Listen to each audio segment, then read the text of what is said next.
connecting your brain and body with interactive games and tests. Why is there no physical activity in today's health physical? Tracer is an holistic technology used to rehabilitate.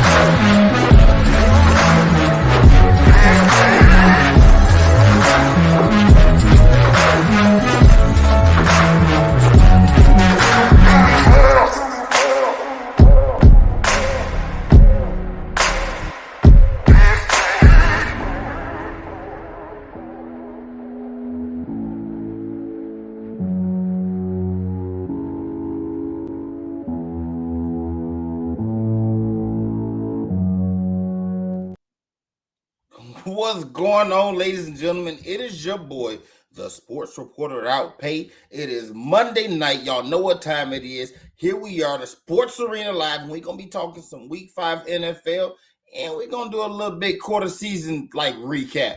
Starting all the way on the left coast, the west coast, the mouth of the west, Pac-10, sun's up, and he here. After what happened last night, he is here, my guy, Mike Cartenuto, ain't dodging no smoke. What's up, man? Man, you know I wouldn't be running because if Tyree was here, Big Guard would be going. His mouth would be running worse than John's. Ray, you know that. Hey man, listen, it ain't the worst thing I seen. Your team got smoked, but I done seen teams drop 70 on people.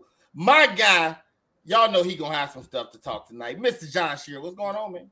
The most yards in the history of the game through 5 games, more than the greatest show on turf by about 50 yards. I'm not gonna lie, it's unbelievable. It's unbelievable what they're doing. Like it's no cap. Unbelievable. And since we're doing a little different, you know what I'm saying? I'm hosting tonight. He ain't used to coming, so you're gonna bring him in last. The founder, the host, the whatever you want to call him. And his Eagles are still doing their thing. My guy, Mr. Eric Wilson, what's going on, bro? Good evening, gentlemen. This is different, man. I don't know how I'm gonna have to I'm settling in for tonight, but I do say I ain't gonna be like Mike's monologue, but I got a lot of things I need to get off my chest tonight here. I do. Hey man, well listen, we gonna get to it all. Starting off with our Week 5 top performers, right? We're gonna get our Week 5 top performers, and I'm gonna start off with John Shearer. Talk to us, sir. Yeah, man. I mean, Kane for the Miami Dolphins has just been absolutely insane. The guy, he has 38 rushing attempts and he has more rushing yards than CMC. And CMC has 80 rushing attempts and he only has 38 and he has more. Yeah, I mean, this guy's absolutely insane. He only gets the ball like, you know what I mean? Like gets the ball a third of what other guys get the ball.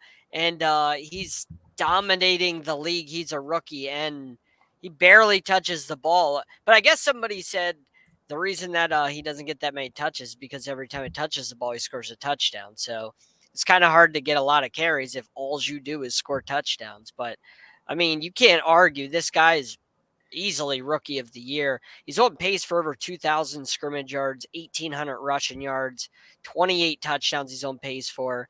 It's just an insane pace. And he's sharing carries with Mostert and other guys. Like, it's crazy. I have absolutely zero beef, right, with him being your peak performer. But I would say Puka Doncic gonna have something to say about that rookie of the year. That dude is over there balling, man. Insanity. Let's get over to the left coast, the west coast. Talk to him, Mike. And I obviously, you know, I love yours, right? I love yours. Talk to him, Mike. Well, I mean, look, you talk about amazing catches yesterday. I mean, obviously Bijan Robinson had one, but Aiden Hutchinson, come on, man. That's like what, a 290-pound defensive lineman. This defense has been playing nasty since last year. Look, and Eric and I had this conversation, right? I didn't have it with you, but like Kayvon Thibodeau had the spotlight on him from the second like he signed at Oregon. Like that's the kind of player he was. But Aiden Hutchinson had it for like 2 years. And I wasn't taking a shot at Hutchinson as a draft. I said, I really like him. This guy dominates. Dude, it's a Dan Campbell kind of dude. He just goes in there. He is getting held. I mean, he was pretty much getting held every damn play yesterday. And yes, it defeats the adage, Ray, of yes, we could call holding on every play. No, when you're beating you're beating down the tackle in front of you. I don't care who it's for. When you're beating the tackle down that much and you're literally getting held every play and get maybe like one call a half, maybe two. But to have the interceptions he has, I mean, look, you said the other day, last week in our conversation, that Micah Parsons has a shot to go on like a J.J. Watt run. Aiden Hutchinson made a J.J. Watt interception. I mean, when J.J. Watt was in his prime doing that, look, dude, this defense, their offensive line, we talked about it preseason, is top 5 in the league, top 3 in the league, arguably, easily top 3 in the league. But what he's doing, what he brings to the defense, what now the attitude and swagger this defense has even more, dude, he's a leader in it. He gets picks like that. And yes, he does get held every damn play, Ray. I have a question, Ray. I have a question for you.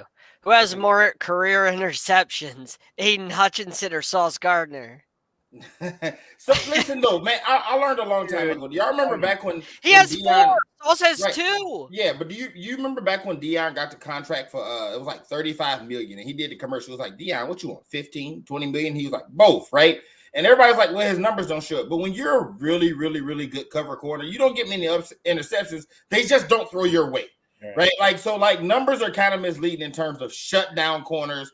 Guys like him, Darrelle Revis, Richard Sherman when he was in his prime, Champ Bailey, those guys don't get a whole lot of picks because people just won't throw the ball at them. Ray, you remember that soundbite with Richard Sherman and Aaron Rodgers after the Packers game when Aaron Rodgers shook his hand? I think the Packers won by 3, but he said to Sherman, he goes, yeah, good luck people throwing your way this year. Because he didn't do it. Aaron Rodgers didn't do it. Nobody's doing it. They throw the ball at Aiden Hutchinson, right? Eric, just one-handed. Sir, I swear I had an overlay for you. I don't know if you moved it, but we're going to come to Eric. I know who it is, but I don't see my overlay. So just talk to him, Eric. So listen, mine is not as great as John's or even Mike's. But I'm going to do something a little different here since again, I'm not hosting, so I got free reign to say whatever I want to say and do whatever I want to do. So follow me here with y'all for a real quick moment.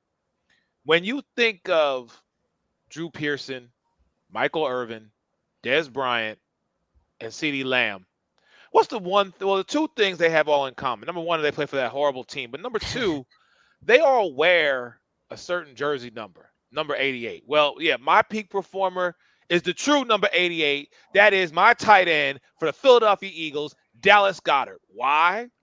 5 weeks in, everybody's questioning, oh, where's Dallas? When's Dallas Goedert going to show up? This is a team that has significant tight ends from the days of Zach Ertz and previously. Dallas Goedert just ain't showing up. So what did brother go out there do yesterday against an Aaron Donald-led Los Angeles Rams? So he had 8 receptions, 117 yards, and 117 yards and a touchdown. But more importantly than that, you now have to, what you should have been doing for the last 5 weeks, or maybe what you were doing defenses, is respect that man, not only at the line of scrimmage, but he ain't scared to come across that middle. Yes, he is my peak performer of the week. I know it's a homer pick, but when a man who's been questioned all season long, granted, it's only 5 weeks, where is he? Is he going to be impactful? What's going to happen? No. Stop worrying about Philly and worry about your own damn teams. We knew the brother was going to show up, and now he just did that. That is why he is my peak performer. Eric, he's the that's the only relevant Dallas that I can think of. Thank you, John.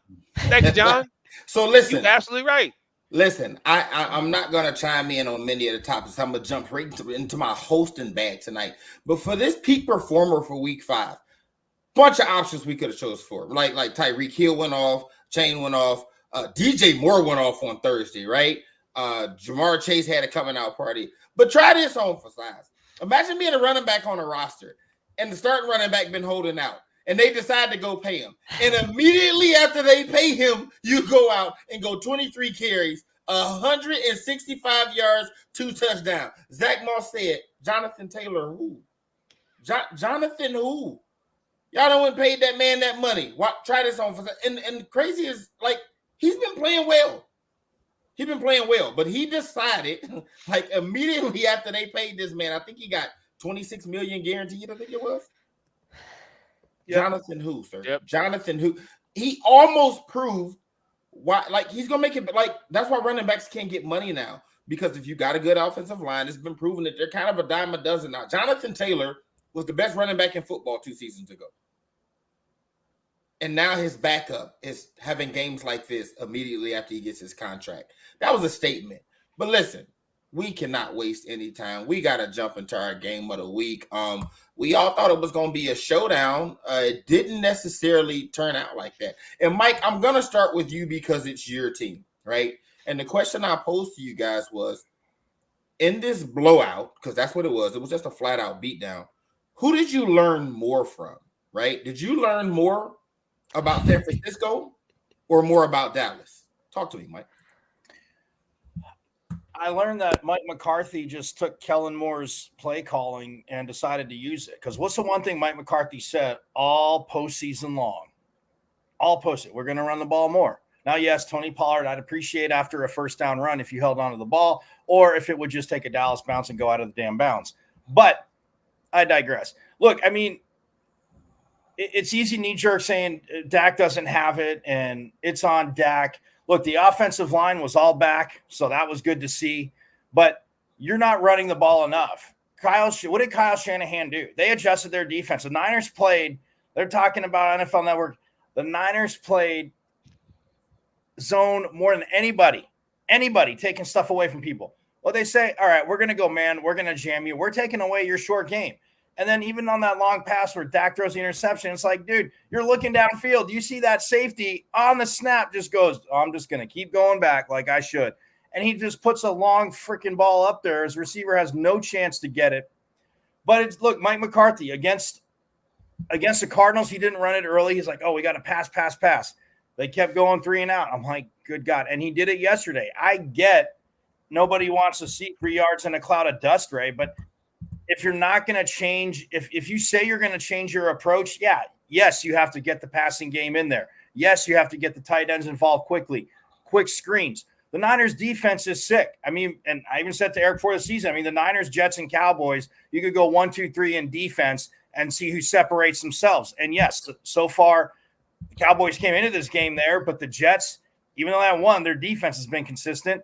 So I learned that Mike McCarthy really doesn't have it. I'm not saying, overreact fire, but look, if Dak doesn't do it, they kept showing that picture pregame. Trey Lance talking to Brock Purdy, Ray.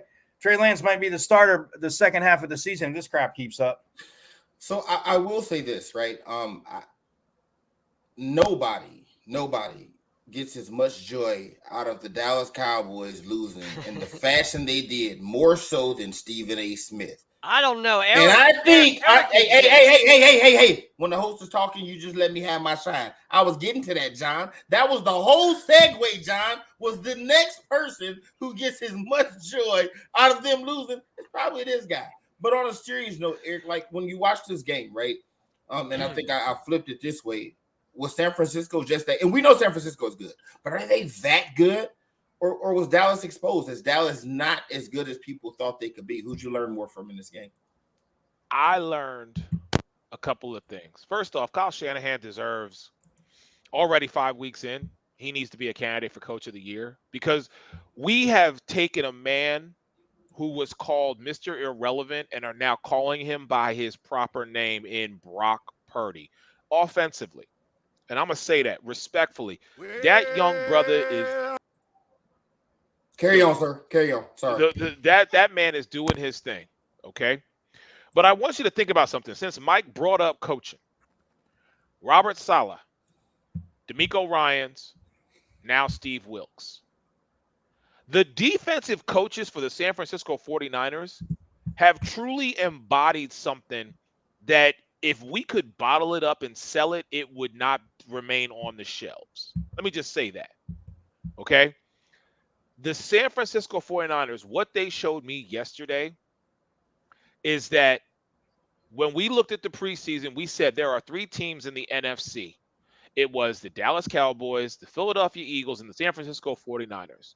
What San Francisco showed me yesterday on both sides of the ball is that, and I hate to admit this, but I got to give respect where it is due. The top team in the NFC right now is the San Francisco 49ers. Because no matter what any other team does, San Francisco finds a way to top it. Kyle and I Shanahan cannot, even the fact, Mike, watch your lips because you lost. even the fact that right now San Francisco and Philadelphia are the only two teams at 5-0. Everybody is like, well, Philly ain't got it done. Philly's winning these ugly games. They're da. No, San Francisco is going out there and showing you that with a man who was picked last in his NFL draft is undefeated in the regular season under Kyle Shanahan. And all Steve Wilkes is doing is picking up where Robert Saleh and D'Amico Ryan have left off and keeping this defense a top tier defense in the league. I learned more about San Francisco than I ever cared to learn about Dallas. But they are the top team in the NFC. I almost want to rephrase this question to you, John, but I actually want to hear your take on it. Who'd you learn more from last night? I mean, I didn't learn anything from Dallas because I already knew that this is Dallas. When they are facing a physical team, they curl up into a ball and they die. That's Dallas to a T. They can't handle Philly. They can't handle San Francisco. Any team, if they played the Lions, they would get manhandled. Like, they don't handle teams that play Well, they do physical. play the Lions this year. When they play physical teams, they struggle against them. When they get punched in the mouth, Dallas curls up into a ball and die. And their offense is archaic. Like, it's exactly what Aaron Rodgers was trying to tell everybody about Mike McCarthy when he was upset at Mike McCarthy years ago. Mike McCarthy's offense is archaic. Like there's nothing to it. Like, it's not innovative. There's nothing special about it. I mean, they went and got rid of Murray Cooper a couple years ago. They don't have anything really outside of CeeDee Lamb weapons-wise anymore. Like, Tony Pollard, and I stated this, he was a nice change of pace back, but he's not a guy that's going to carry the ball a 3-down back. Like, he's just not that guy. You saw it, Mike. You can complain all John, you you want. said all last year, give Tony Pollard the ball all the time. Yes. Eric, you can pull those clips up. Tony Carries Pollard with needs the ball. Zeke. Tony Pollard needs the ball. Splitting Every carries time. with Zeke was ideal.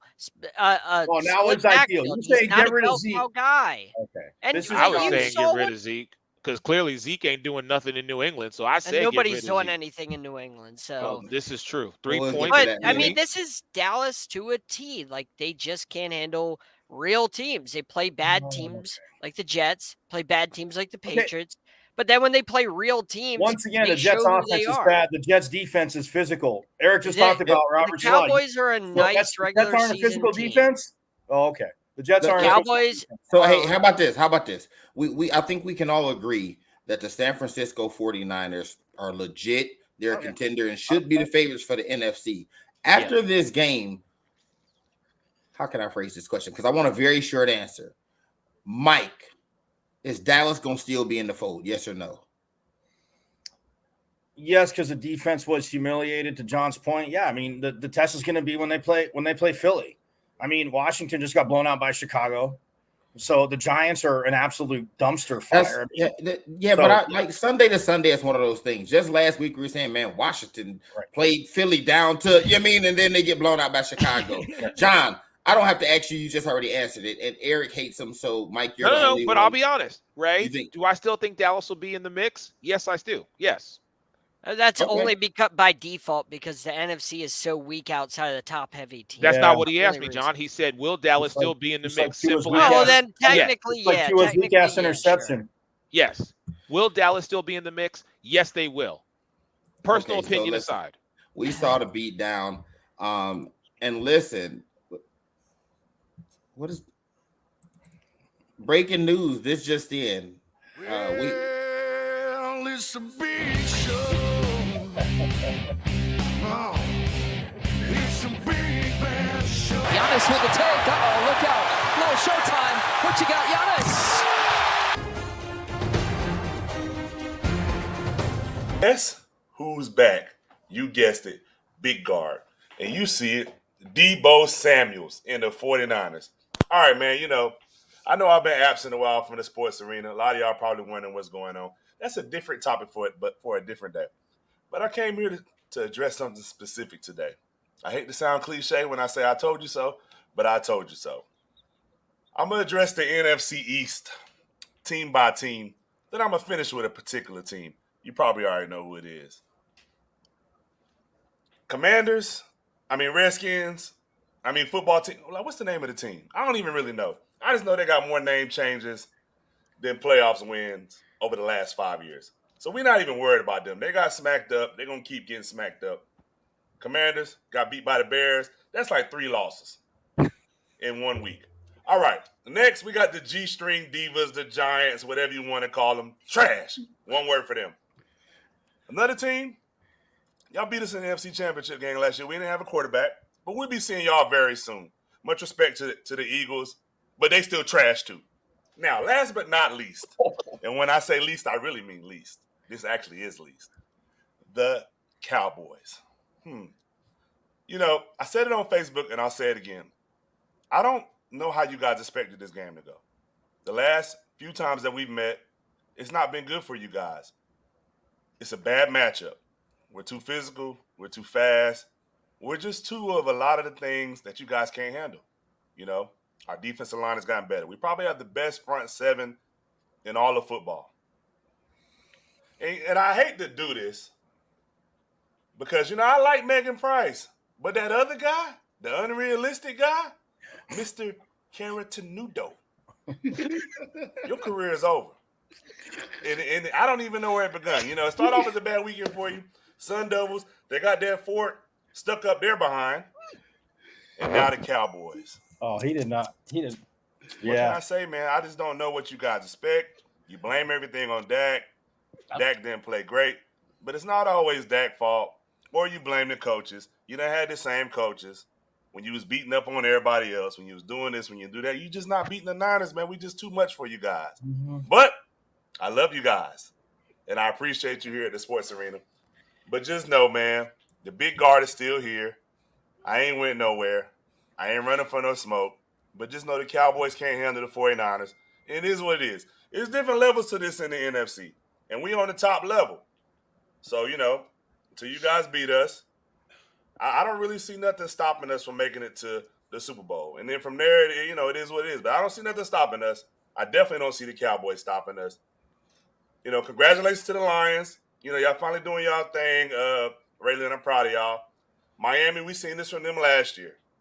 And then we seen them fizzle out. So we'll see if it continues. But the 49ers, best team on the sports arena right now. I mean, the Eagles, they probably the worst 5-0 team I ever seen. But they would say that for a different day. I can't exclusively talk about the Cowboys. Love you. Hey, listen, man.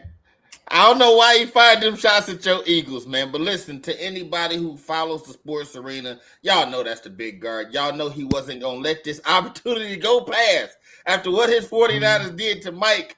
Hey, Mike, I can appreciate the fact you showed up expecting the smoke. We are going to get into some quarter season review stuff. The last thing I have on this week is kind of partially quarter season, partially. Again, 10-second answer. And the question's gonna pop right on the screen. Y'all I'm gonna go around the horn, starting with you, John. Is he for real? No, definitely not. I think no. You want an explanation, or do you just want to? Yeah, no. Go ahead. Make it short. No. Oh, sure. He's a product of Kyle Shanahan's system. He doesn't have to play. He doesn't have to play football and worry about a thing. Like, he has a great defense, a great run game, nothing but weapons, a great offensive line, and great coaching. What does he have to worry about? He doesn't have to do anything but not turn the ball over and make some throws. So it's not as easy. It's easier said than done. But like, he doesn't, if you're a quarterback and you don't have to worry about a thing and everything is perfect around you, dude, why would you feel any pressure? It's not like he's on the Cowboys and he has to carry that offense. Like, completely different. If he was on the Cowboys, he would not be doing what he's doing right now. So no, he's not for real. Talk to me, Eric. Very much he is for real, because I'm going to say the same thing about Brock Purdy to John Shear about Tua Tagovailoa. Tua Tagovailoa had to run for his life and suffered some unnecessary hits. But the minute you put weapons around him, let the brother do his thing, what does Tua have to worry about? Absolutely nothing. So don't sit there and say that Purdy is not for real. Yes, he's for real. Mike? Yeah, man, he's absolutely for real. And it's not like he's standing. It's not like he has like 9 seconds to throw every time. I mean, the Cowboys did get there twice. Cowboys should go pull up to Ty Ray and dump some chocolate cake shakes on him. But anyway, No, yeah, he is for real. You still have to make those throws. You still have to look off defenses and stuff like that. And I mean, yeah, no interceptions yesterday. The dude's undefeated. You said that right? Right? He's undefeated at home, right? Undefeated in the regular season, period. Oh, regular season. Yeah, that's right. He's undefeated in the regular season. And Tua, wow, he's a few years ahead of him. Is this conversation about Tua or is Couldn't it about make- Brock zip Purdy? it. You talked. You sit there and say to all other quarterbacks, he couldn't make an easy goal line read yesterday. He had a 102-yard interception return for a touchdown. Brock Purdy is the real thing because, yeah, in the NFL, you still have to hit windows and make throws. It's not like there's 5-mile windows except for when, to Eric's point, Kyle Shanahan adjusting, scheming things right. Yeah, you have to have a good scheme around you. But like a Hall of Fame quarterback once said, Eric, you know where I'm going here. Kurt Warner, a product of Dick Vermeil and that system. Oh, he's a system quarterback. Kurt Warner torched how many defenses? And everybody, there are so many Purdy's people. not Like, Kurt Warner. He's this or that. Okay, well, Kurt Warner started out as a nobody. Brock Purdy's Mr. 262. Okay, it is true. Kurt Warner started out as nothing. Hey, look. Hey, we got to transition to the next topic. I will say this. I am so I can't say he's not for real because the last time the sports reporter I paid saw a quarterback take over for another quarterback, and I said, well, the last quarterback was playing just as well. He's playing just that good. Like, this guy's not anything special. Y'all can talk about me later. But I said this when Mahomes took over for Alex Smith. I was like, Alex Smith was just as good. This guy's not great. If you watch San Francisco's offense with this guy in the center as opposed to what it was with Jimmy G, this is a completely different offense. Like, they're rivaling Miami as the most dynamic offense in the NFL. And I think Miami is on some other stuff right now. But they have no weaknesses. They can hand it to C-Mac 20 times, or Purdy can carve you up like he did last night. Right? Where's Greg? You talking about Dallas Goddard showing up, Where's Greg Kittle been all year? Oh, he's right here with 3 touchdowns, right? Brandon Ayuk finally looking like the guy people have been talking about. Purdy is unlocking some things with that offense. And in honor of San Francisco doing their thing, we're going to go to our first break, and we're going to do it like this. Yeah! Welcome back. Season 3.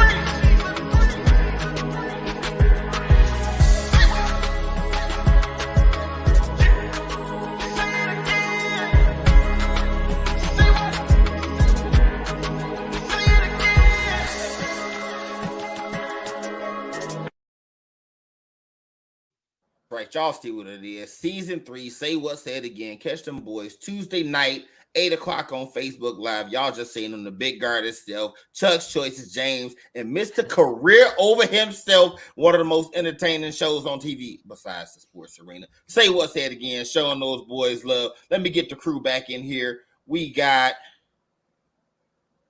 Eric.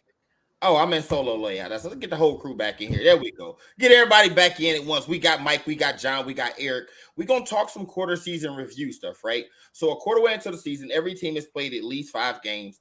And we want to talk about, like, what team has kind of stood out to you as maybe surprising. I'm going to start with you, Mike. What team has surprised you the most this first quarter of the season? Well, the Texans, and you know how much I loved their defense last year because, I mean, Lovie Smith, as we know, left that cupboard very full, and those young guys were balling out.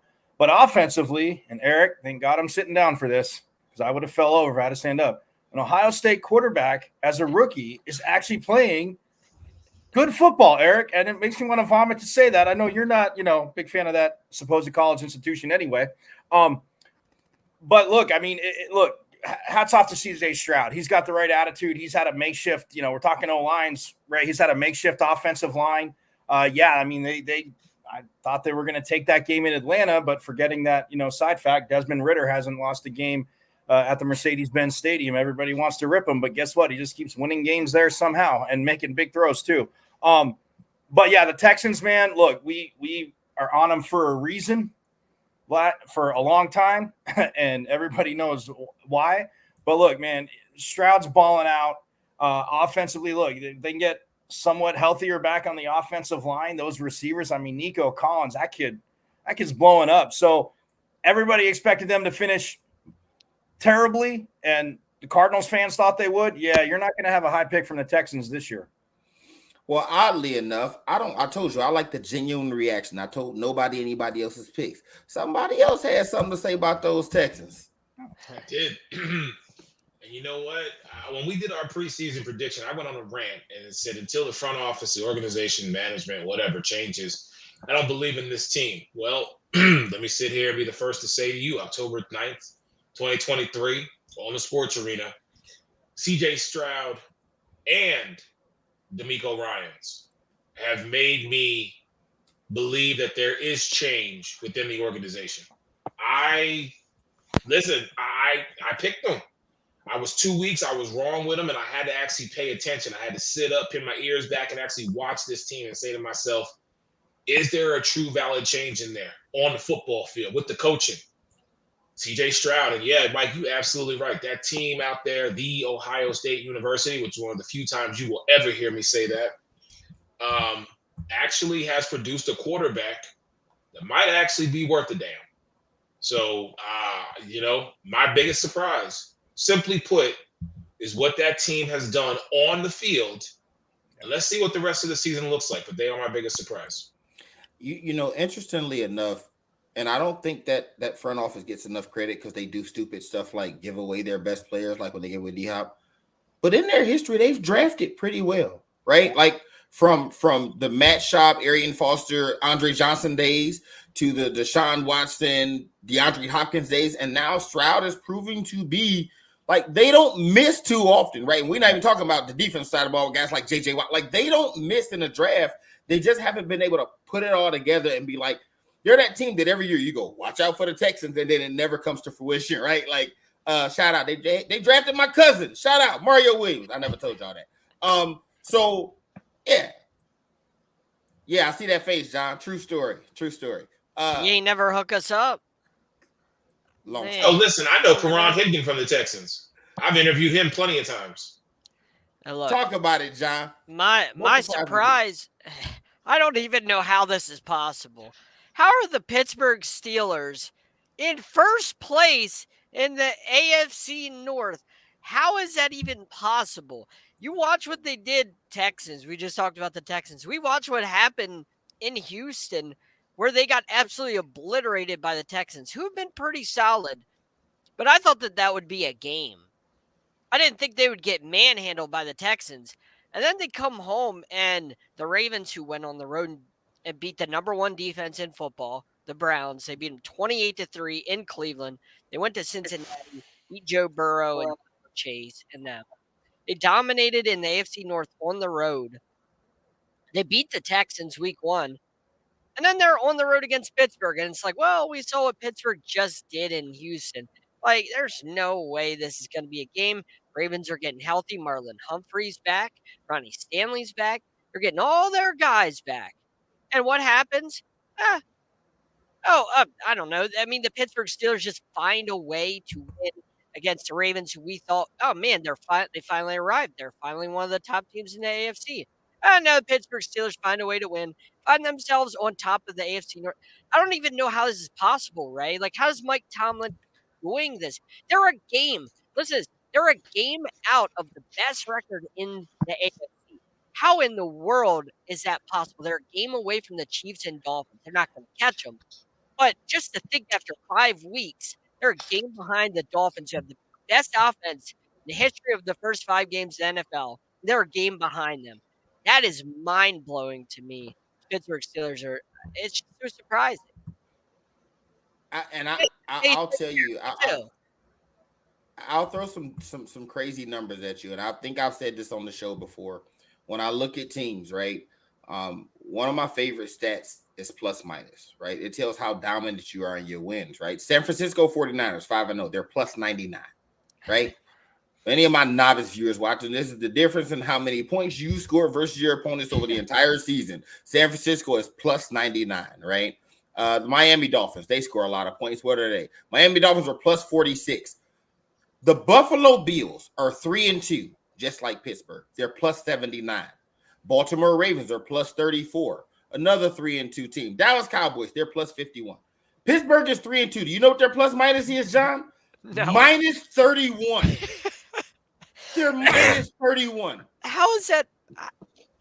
that means when they lose really bad. When they win, they barely pull it off. But let's get to the flip side of the coin. And I ended with you, John, and I'm gonna circle right back to you because it ties in. Who's your most disappointing team of the first quarter? I mean, Eric, you're going to love this. I mean, it has to be the Minnesota Vikings. Has to. There's no team in the NFL that is more disappointing than this team. All the talent that they have, they won 13 games last year. 13 games. They hosted a playoff game. And they go from 13 wins to what we see now, 1-4. They were 11-0 in one-score games last year. They've lost all their one-score games this year. You saw Justin Jefferson wasn't happy on the sideline. He's hurt. He might miss at least 2 weeks. This team is so disappointing. And not only that, I mean, I'm in the press box at the Orioles game yesterday. And this guy, a couple seats over in the press box, he's like, oh, the Vikings have one more drive. There's no way Kirk Cousins can go down 80 yards and score a touchdown and tie this up. And I was like, yeah. I was like, Kirk Cousins is going to go down 75 yards, then throw an interception because that's who Kirk Cousins is. And he just started laughing. But that's the Minnesota Vikings. They drafted a receiver. They didn't have to. Instead of the defense, which is atrocious, they went and drafted a receiver. And you see what's happening. They can't stop a nosebleed, just like they gave up Daniel Jones' only 300-yard game last year. It was to this very defense. They are so disappointing. They're going to miss the playoffs. They're going to have to fire sale. And for a team with all this talent, and you don't know if they're going to get Cousins or Jefferson after this season. You don't know if they're – because Jefferson's probably not coming back if they don't keep Cousins. It's a mess right now in Minnesota. So listen, I love it, man, when the people in the comments do what we call a segue, right? Shout out to Roland Rainey in the comments. He says, can y'all discuss if Bill Belichick is the genius everyone claims him to be, or was it solely Tom Brady being a great quarterback? His record before and after Tom Brady is horrible. Eric, who was your biggest disappointment? Hey, shout out to my man Roland, and I swear to y'all, I haven't even talked to this brother at all. But shout out to my man Roland Rainey, because when I saw this, that's why I started laughing, because that is, in fact, my disappointing team. The most disappointing team in the NFL right now is the New England Patriots. Here is my reason why. For 2 decades, we had to listen to 2 phrases. It's the Patriot way and do your job. Now, what did that entail? That entailed 9 Super Bowls, 6 championships, 1 almost undefeated season. Only the 72 Dolphins who have been able to do that, and they still owe Eli Manning, Michael Strahan, Osi Umenyiora, and that New York Giants team edible arrangements and cards forever and a day. But for 2 decades, that was the standard. We're talking about Kansas City right now being the standard in the NFL. For 2 decades, 20 years, it was Tom Brady, Bill Belichick, Josh McDaniels, and then whoever you wanted to put on the damn team. Okay? Since Brady left, the New England Patriots are not the same team. We're not going to say we are who they thought they were, because we didn't know what they were going to be when Brady and Belichick broke up. But now it is official and we know. So the question that my man posed is, was it Tom Brady? Was it Bill Belichick? I think the evidence is pretty clear. The most disappointing team in the NFL is the New England. In 2 weeks, they scored 3 points. Listen, the game against Dallas, if y'all want to put that on me, because I put the Facebook profile picture up of me in a Patriots jersey, hey, I'll take all the smoke. But you didn't score anything on Sunday against Derek Carr and the New Orleans Saints. And by the way, last I checked, was that game not at Gillette Stadium? I mean, you couldn't win in your own home. You let Derek Carr come into your house, put his feet up on your good table, eat out of your china, and then left a mess and said goodbye, clean it up your damn self. So can I respond? I could go on, but we ain't got enough time. Can I respond to that question? Absolutely. All right. I wasn't sure how much time we have. This question is so disingenuous to what Bill Belichick has done in his career. It's just so ridiculous. I mean, you don't win the second most games in the history of the NFL by accident. Like, Tom Brady needed Bill Belichick, and Bill Belichick needed Tom Brady. Like, it's so ridiculous that anybody has to ask this question, and you shouldn't, because Bill Belichick is one of the, if not the greatest defensive mind we've ever seen.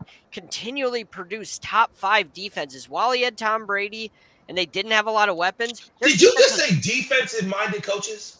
One of the greatest defensive minds we've ever seen, maybe John, the greatest. He didn't put up any points yesterday. In the history of the game, look at their 20-year I'm not talking about span. the history of the game. No, I John. know, but just to say, oh well, was it Tom Brady that was You carrying seriously them? gonna formulate your lips with a straight No, face? listen, Sit here and say listen. What they've you're done, talking about history. I'm talking about this season. John. what they've done in New England is stupid. They made him the GM. He never should have been the GM. He should have stayed the head coach. He's the GM and the head coach. And being the GM, he has run that team into the ground. He's not a good GM. He's not a great GM. He's an awful GM. He should have stayed the head coach, and somebody else should have been the GM because he's made these decisions to sign Hunter Henry. We just gonna pass out excuses. No, it's not an excuse. It's Bill facts. Belichick It's is facts. not He's the able. GM. Okay, John, you accept that responsibility, did you not? He took on that responsibility. No, that's why I'm saying he's a bad GM, but he's one of the best coaches. But we're not talking about general manager. We're talking about coaching. And right now, his team is not the team that for 2 decades, John, we had to just basically, you being a Dolphins fan, you had to endure 20 years of Bill Belichick and Tom Brady, and you were going to sit here and defend him? I'm not defending. I'm just. What are you doing, John? Facts. If you're sitting here defending him, basically saying that if you take his entire scope, which we are not talking about, we are talking about most disappointing team in 2023. No, I understand that, but I'm answering the question that that Roland Rainey asked. And again, I think it's disingenuous to Bill Belichick and all that he's done with 6 Super Bowls. How is it disingenuous, John? Look what the man had did before Brady. Then he got Brady. And he look has at his the success. second most wins in the history of the game. Brady needed him like he needed Brady Brady. under center, John. He found Brady. He was the guy that found Brady. And he created I'm these not going to sit here and go back and forth with you, one, because our timing, but I will gladly do a one-on-one conversation and with I you. hate the Patriots, so like it doesn't make me feel good. I'm it's just telling I you have right to now, give respect. we got to move on, and I understand. Yeah, hey, listen, let me go ahead and get... No, real quick, let me just say this. John Shear, anytime you want to sit down, have a one-on-one conversation about Bill Belichick in this particular situation, what do I always say, John? I ain't a hard man. You know I ain't scared. I ain't scared. Well, listen, since they not scared, Mike Carrottenuto, sir, let's restore some order. Talk to me about your most disappointing team of the first quarter, sir. Look, I know they're 3-2, but it's the Ravens. And last year, look, I mean, they got crushed with injuries, and it's a team that had to learn how to play through it. Lamar Jackson offensively yesterday, like, again, I get it. It's not just an overreaction from yesterday. It's just they turn around, they have a chance to take a total chokehold on the division. Like, you beat Cincinnati, you hold on to beat Cincinnati, and it's like I don't even know what to think. And then you lose to the Steelers 17-10. The Steelers, look, special teams, defense, and Johnson. I mean, Mike Tomlin, look, he knows how to fire his team up. So there's a lot they have to correct, and they do. I mean, you beat the Bengals, you beat the Browns, you somehow lose to a Colts team that you shouldn't have lost to, and then you go on the road. Yes, I know, Eric, we always say it's division, but this is why it's like the Ravens taking that next step. It's like you're saying, okay, Lamar is an MVP. I love Lamar as a quarterback. And you have guys that are injured. You have guys that come back, but there's a few plays yesterday, and I'm thinking, man, Lamar makes that play. Does Pittsburgh defense in yesterday's game make it that? But just losing to the Colts, I'm sorry. That is extremely, extremely disappointing. They should have not lost that game to the Colts. And I think they can take that next step. The good news is, at least now this division is just a total, demolition derby in the standings. So yeah, it's gonna make it exciting to come down to the end. But defensively, look, I'm not gonna, like I said, blame it all on Lamar. I mean, defensively against Pittsburgh, there were that touchdown to Pickens at the end, like that just summed up to me the first 5 weeks, Ray, for the Ravens. Like they're right there, and I think even coming in, I thought they were going to be going toe to toe with Cincinnati, but they definitely had the defense to go toe to toe with Cincinnati and stifle that offense and take that division. And through 5 weeks, again, it's not a shot at them. It's not a personal vendetta. It's just frustration because I do think they're that good. And they had to deal with injuries more than anybody else, like I said. So that's what frustrates me the most about the Ravens. So like I said earlier, I was going to be in my hosting bag and I wasn't going to chime in on too many topics, but this should have been number one on everybody's list for most disappointing because, we talked about it in the offseason. The quarterback, maybe it wasn't his fault. Maybe he still got it. Now they got this offensive genius as a coach, and they absolutely suck, man. Like, they absolutely suck. And the one thing that they're both supposed to be good at, they're not even good at that. Forget the fact that they got 70 hung on. They can't beat anybody. Like, they're awful, man. Like, at this point, I almost want to do a segment like, who do we blame more? Like, is it more like, because last year with Russell Wilson, they don't have the weapons, people are injured, the scheme don't fit them. But then you bring in a guy who's shown, it's almost like I want to blame Russell more because we've seen Sean Payton do it with lesser.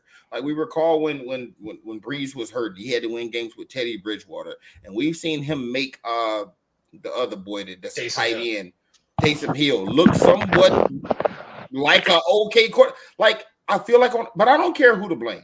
I just know that this relationship isn't working, right?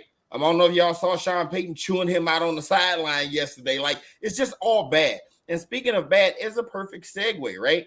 So we have 8 teams in the league who have 1 or less win, one of which is playing tonight. They could have 2 after the night, but at the time of this, they had 1 win. Out of these 8 teams, and I'm coming to you first, Eric, who do you think is most likely to turn their season around? Who can turn it around and possibly make a playoff run or at least turn it into a not so bad season, right? We got the Raiders, we got the Giants, we got the Cardinals, the Pats, the Bears, the Vikings, Denver Broncos, and Carolina Panthers all have 1 or less wins. Who can turn it around, Eric? Here, look again. No, I saw the list, Ray. I'm gonna be honest with you. I don't know. I'll be very honest with you. Looking at those 8 teams, if I have to feet to the fire, you're making me pick a team tonight. I'm gonna say the team that's playing currently right now on Monday Night Football, and say the Las Vegas Raiders. Out of those 8, if one can turn it around and maybe get to 500, I'll say the Las Vegas Raiders. But honestly, I don't see any of them doing that. But for the sake of this conversation, and because they're currently winning, which would put them at 2 wins, Las Vegas. Talk to me, John. Yeah, I mean, it has to be the only one of those teams that's playing good football is the Arizona Cardinals. I mean, it may not look like in their win-loss, but the Cardinals have been in every game. They gave the Bengals all they could handle. They gave the Niners a lot. Like, they went toe-to-toe with the Niners. John, what's their record? That's exactly what I said. I said the record may not look at it, but no. Listen, I'm not hating on what you're saying. I'm asking a serious question. What do they have? 1 loss or 2? I mean, do they have 1 win or 2? 1. Cardinals only have. It's only the. Who they beat, John? Oh, I see what you're doing. I thought you were serious. I didn't. Carry on, You're ragging on Mike, man. He's a Dolphins fan. He's Mike's a little slow. That's right. That's right. No, it's just, man. You've gotten enough flack tonight. I didn't think you needed more. It's all right. That's fine. I was trying to be nice. What is this John not giving shots fired? Look, John Mike, is normally Mike's been punched in the mouth like a million times tonight. No, dude, it's okay. I watched that game. I watched that game next to a Niners fan. All 42 points they scored. I sat next to somebody jot this down. John Shear is actually being nice. No, but he's being holiday seasons ain't even here yet. A wise ass, but it's all right. I like that. I like when people I'm not. are I'm serious. No, it's okay. It's good. But the Cardinals are the only one of these teams that are playing really good football.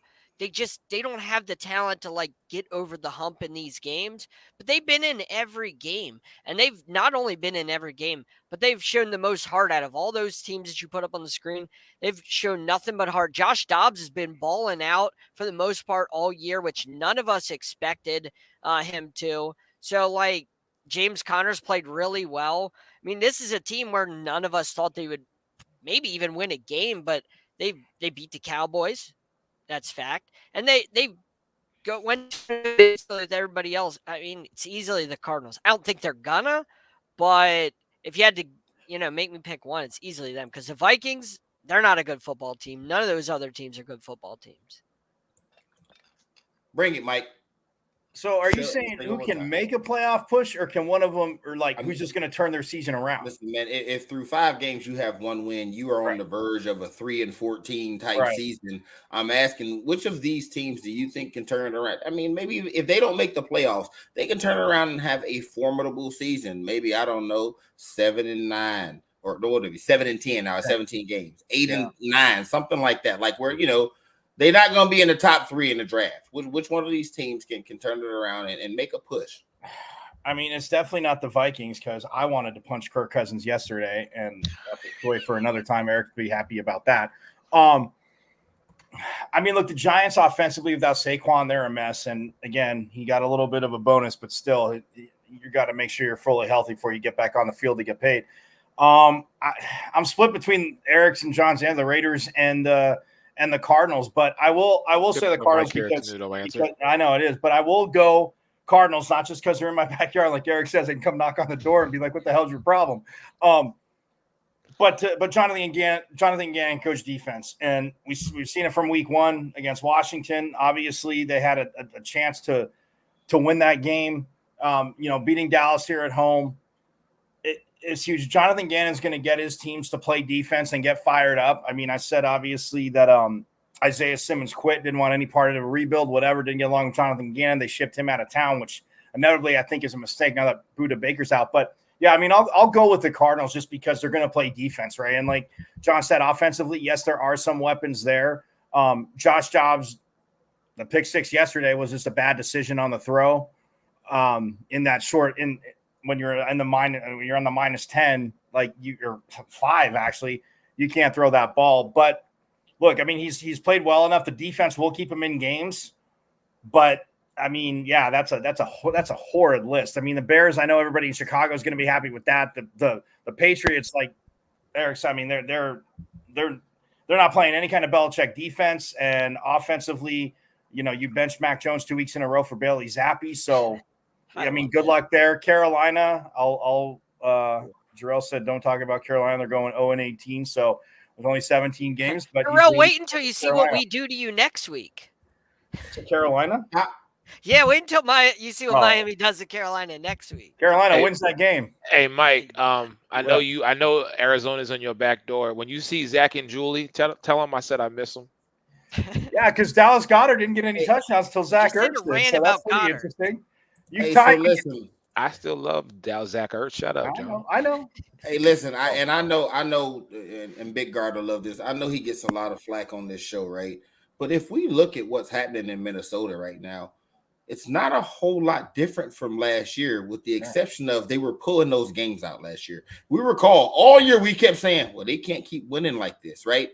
Every game Minnesota played last year was coming down to the wire. And for a team with 4 losses, I just talked earlier about plus minus, they're -12. They're losing by an average of 3 points, right? They're in all of these one-possession games. They lose to Tampa Bay 20-17. They lose to your Eagles, the reigning NFC champs, 34-28. They lose to the Chargers, a high-octane offense, 28-24. And they lose to the Kansas City Chiefs, 27-20. Every single one of those games, they were in it in the fourth quarter, right? So if I had to bank on any of these teams making a turnaround, career over New York, career over New England, career over Chicago, career over twice Carolina, Denver sucked. We talked about it, right?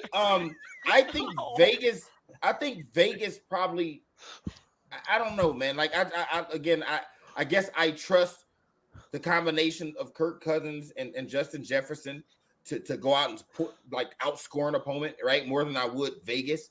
So I would say out of that bunch, Minnesota is most likely to turn this season around and make it something decent.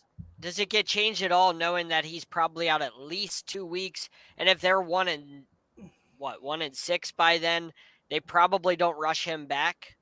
because their season's already over and you're not going to rush that guy Well, back? listen, I don't care who plays. They losing in week 7, right? They playing the 49ers. They do play the Bears next, right? That's a winnable game. They can win that game. And then the schedule softens up for them. After they play the 49ers, they go Packers, Falcons, Saints, and Broncos. All winnable games. Bears after that, Raiders after that, Bengals after that, right? Like they have about 5 or 6 winnable games in a row, right? I mean, when you're a bad team, winnable games ain't easy to come like again. Hey, and listen, to this comment, I want to pull this comment up. Say we going on 18. I work with a guy. He come into work every Monday sad because CJ Stroud has played well and Bryce Young hasn't. This could go down as one of the more going into it. I don't think many people thought that, but CJ Stroud is playing so much better than Bryce. I mean, Carolina might regret this for a long time. They might regret this for a long time. Listen, you ain't wrong. I think they'll regret it because of their draft pick this year is owned by the Chicago Bears, their first round pick. So they're 0-5, and the Chicago Bears own that first rounder, which is just insane because the Bears are probably going to get the first 2 picks. But I don't think this is Bryce Young's fault. The line is really bad. Frank Reich is a disaster as a head coach so far for them. Absolute disaster. I mean, and usually when you're drafting number 1, the team isn't going to be very good. But neither is it when you're drafting number 2. No, but I'm saying he just tries to flat out look better. He just looks better. Yeah.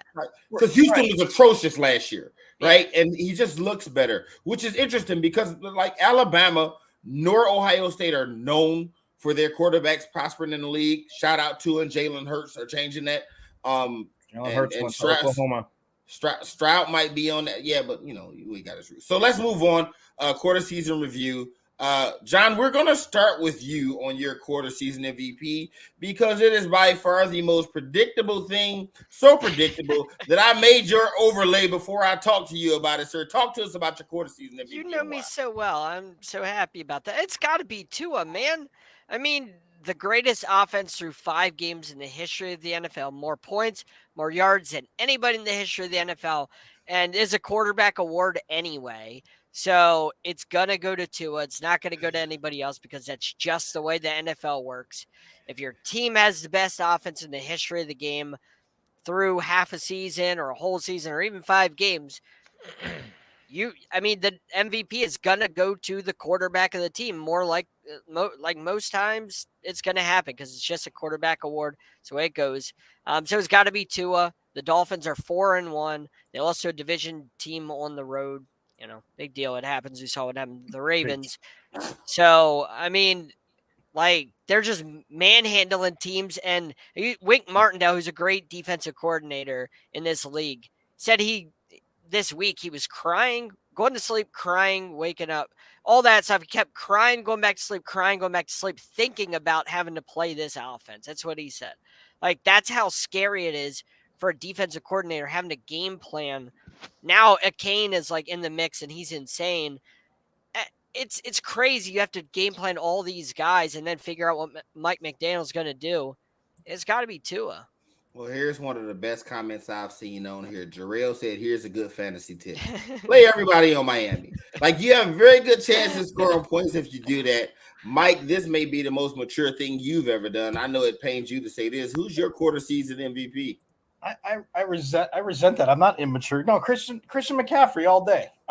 Once the Niners made that trade, the Rams tried to block the trade. We talked about this last year. They were trying to trade for McCaffrey, even though their season was going nowhere. But look, I mean, what he means to the offense, what we talked about, the value of a running back, and yeah, he got paid because he can catch a lot of passes. We saw it in obviously Carolina when healthy, and now behind that offensive line. I mean, yes, he did have the one fumble yesterday. It's about the only shot I can take at big guard because he got the ball taken away from him, Ray. But that's the only shot I can take at big guard. But look, I mean, he is what he means to an offense. You talked about obviously the way. I mean, Ayuk started the season, and McCaffrey talked about that. I mean, he's like, I'm one of 11. This is a team thing. He talked about the O-line, like we mentioned, but he gets the ball. He makes things happen. Purdy can dump it off to him. They hand it off to him. The guy bounces outside. Everybody's blocking for him. What he means to an offense, and when you have a freaking, insane genius like Kyle Shanahan just pulling strings, and again, yes, there's only one ball. You have to get it to these guys. You mentioned, okay, Kittle finally had 3 touchdowns, but everybody's sucking up. Everybody, even the safeties, which is, I mean, against the Niners is terrible. Safeties are flying up in goal line, Ray, because you see the ball go to McCaffrey and you know you need to get there. And then Purdy's like, okay, thank you. Here's Ayuk. Here's Debo. Debo doesn't have to act like a crazy running back, which less is more. So, yeah, McCaffrey to me, hands down MVP. I am going to, let's go to Eric. Let's go to Eric next. Eric, talk to us about your quarter season MVP and the most Mike Tenuto-ish answer ever. Go ahead, sir. So, my quarter season MVP is the entire Philadelphia Eagles offense. Yes, it is the entire offense. Why? Very simply this. Because for 5 weeks, the team is undefeated, but they've been winning ugly games, as everybody is calling. They're ugly games. Let's start week 1 against New England. Okay? Everybody was all up in arms, unsure if the Eagles were going to start the season 0-1. What'd they do? Found a way to win. Then you get a short week, home opener against Minnesota. And again, Minnesota comes in. You're playing back and forth with Justin Jefferson versus Darius Slay. But the Eagles find a way to win that game. So then you get 10 days off. Then you come down here to Tampa Bay to face Baker Mayfield, who's also 2-0 at that time. And what do the Eagles do? They put about 22, 25 points up on and don't let the Bucs score more than 11 points. All right, fine. Then you go to the following week, which is week 4. Divisional rival has to go to overtime against the Washington Commanders. And then this last week against, again, an Aaron Donald-led defense, and the Eagles find a way to beat, I'm sorry, Ray, your second favorite quarterback, Matthew Stafford, who now plays for the Los Angeles Rams. But see, Eagles are getting it done. Say what you want about them, but they're still winning. Doesn't matter if you put up 70 points. Doesn't matter if you blow out a divisional opponent on opening night in New York 40-0, whatever that score was between the New York Giants and the Dallas Cowboys. Okay? It doesn't matter that Big Guard just smacked around Dallas last night. Every single week, what I have asked of my Philadelphia Eagles has been very simple. 2 simple things. Be consistent and beat the Cowboys. And so far, they've done just that. Well, I'm going to different. First off, and Eric, that was a very Michael Tenuto-ish answer. I would just like to say that, like, that would be like him saying Dallas. If Dallas would have went out and shut out San Francisco, he'd be on here. We're not saying Dallas's defense, right? John, I'm not even mad at Tua, right? And this is one of those things where I just try and keep it right. I don't think it's going to happen, but I think at this point in the season last year, I had the same guy for MVP. And at this point in the season this year, I am going to say it again. This guy opens up an offense unlike anybody in the NFL. I was looking at some stats. I don't think any other team has over like 3 50-yard plays all season. Miami has like 7 or something, 6 or 7 or something like that, right? Tyreek Hill has 2 or 3 himself. Like, we seen a chain break off a 76-yarder yesterday. I think he has a 67. Tyreek just takes the top off of defense unlike anybody we've seen in this game. He has as many 50-yard plays as any other team in the NFL, right? No other team has more than 3. He has 3 itself. And I believe his sheer presence, the fact that he can do that, opens it up for everybody else, right? That's why this rookie's going crazy, because you have to account for Tyreek Hill, right? Tua's playing phenomenal. A huge part of that is Tyreek Hill. Like, he's doing it as a decoy, and he's doing it physically. Like, he's physically going out just saying, you can't guard me. And it feels like he never gets a 3 or 4 yard catch, man. Everything is like 20, 23, 17, 29. Like, it's unbelievable what he's doing, man. And they're winning. Right? He may have a Calvin Johnson, Jerry Rice type season if he can stay healthy. He's on pace for 2,300 yards and 17 touchdowns, which is just insane. Right. I don't buy too much into pace. 5 games. No, I'm just right? let you know. Yeah, I really could see it, man. I really could see him going over 2K. But that's what I got. Last but not least, it's been a minute, right? It's been a minute. But y'all know what it is. some dude that's a loudmouth with an opinion. Say he got something to say to y'all.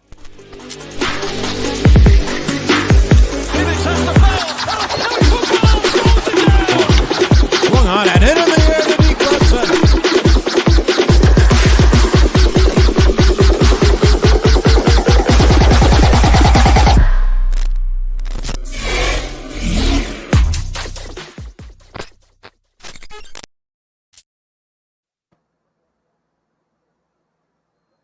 Unmute yourself, sir.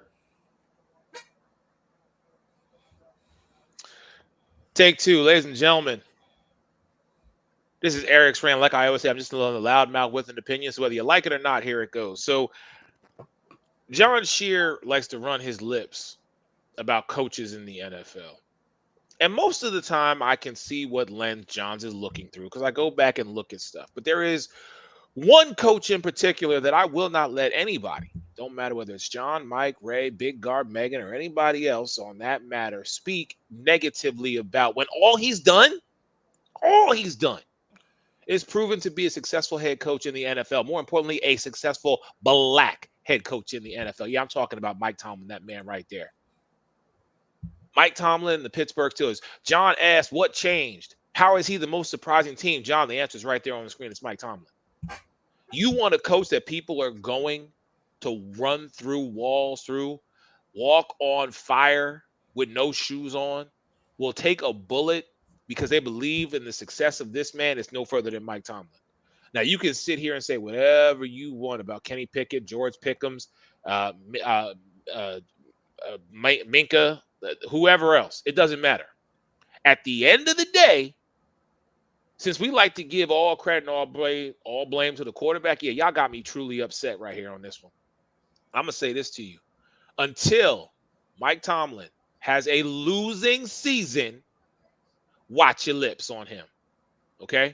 Because we can talk about all the other coaches in the NFL and the ups and downs that they've had, the successes, the highs, the lows, the entire 9 yards. But Mike Tomlin, being a black NFL head coach for 16 years, has won a Super Bowl and has proven that he gets the job done each and every time. It may not be to the way y'all like, and it may not be to the way that most of us feel it should be, but damn it, he's a winner.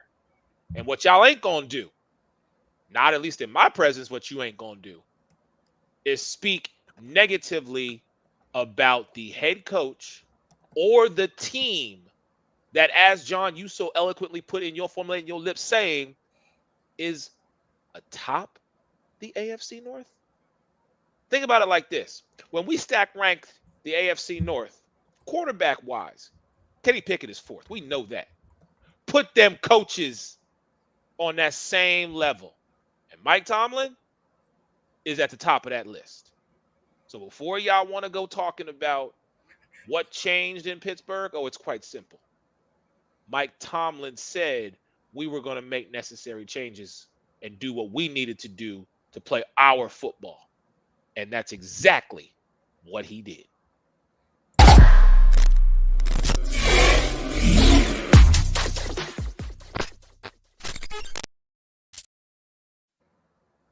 Watch your lips, John. I just took a nap. I took a nap, for those couple minutes. You realize the Steelers only had 3 coaches in 50 years, Ray? That's insane. I thought about that the other day. 5 decades, and it's been 3 coaches. Yeah, that's unbelievable, and it's something we may never see again. But listen, we got to get out of here. Y'all seen Eric did his mic drop and just ran off the screen. For Eric Wilson, for John, can you guys crawl out of this 0-2 hole, man? Yeah, of course. I mean, they've been doubted. They've been in this position all year. They're not done. They're far from done.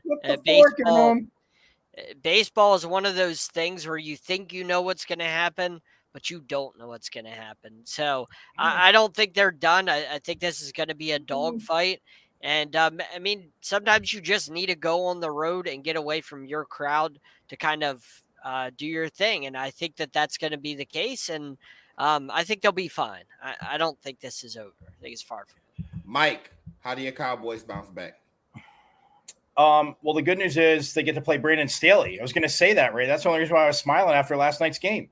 They're coming off a bye, but they get to play Brandon Staley, who's going to have a 4th and 3, 4th and 5 from his 25, and he's going to take it. And to John's point, they're going to have a short field, and Dak will probably throw a touchdown. So that's the good news. I want to say this, sort of big guard. I got one last message. I'll take all the Cowboys beating. That's fine. We were going back and forth yesterday. He had his little thing. That's fine.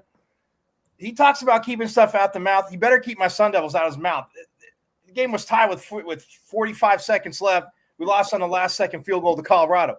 Big guard, keep my Sun Devils out your mouth. Ray, your Lions won me extra bonus in Survivor pool, so thank you very much for your Lions. And but Big guard needs to keep my Sun Devils out of his mouth. That's all I got to say. He can pound the Cowboys. That's fine. We deserve it.